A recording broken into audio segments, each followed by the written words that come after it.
Au nom du Père et du Fils et du Saint-Esprit, ainsi soit-il. Shalom, bien-aimés frères et sœurs dans le Seigneur. Nous sommes aujourd'hui le lundi 4 janvier 2021 et nous méditons l'évangile de Jésus-Christ selon Saint Matthieu chapitre 4, les versets 12 à 17, puis les versets 23 à 25. Dans cet extrait, nous pouvons lire à deux reprises que Jésus proclame l'évangile. Qu'est-ce que proclamer? Proclamer, c'est annoncer ou déclarer hautement quelque chose auprès d'un vaste public. La proclamation de l'évangile, c'est ce qu'on appelle également le kérigme, qui est la profession de foi des premiers chrétiens.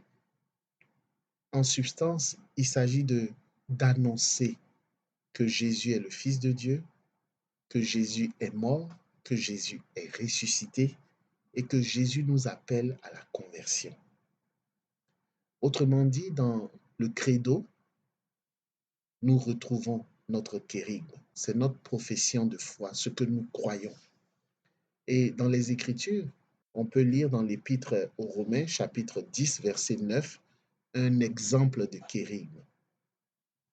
En effet, si de ta bouche tu affirmes que Jésus est Seigneur, si dans ton cœur tu crois que Dieu l'a ressuscité d'entre les morts, alors tu seras sauvé. Voici un verset qui est simple, que nous pouvons apprendre par cœur et nous le redire régulièrement et le dire aussi lorsque nous annonçons la parole, lorsque Dieu nous donne l'occasion d'annoncer la parole à d'autres personnes. Romains 10, verset 9, je te demande de retenir ce verset.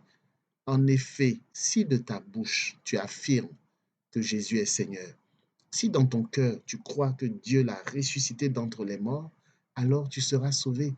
La proclamation de l'évangile n'est pas difficile.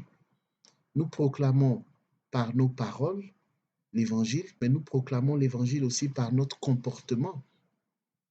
Et je suis fier lorsque je vois ma fille proclamer l'évangile, proclamer, la parole de Dieu à l'église parce elle lit l'une des lectures à la messe souvent.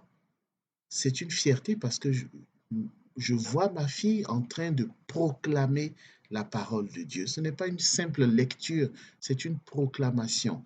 Alors, peu importe où tu te trouves sur la planète, tu es appelé à proclamer l'évangile.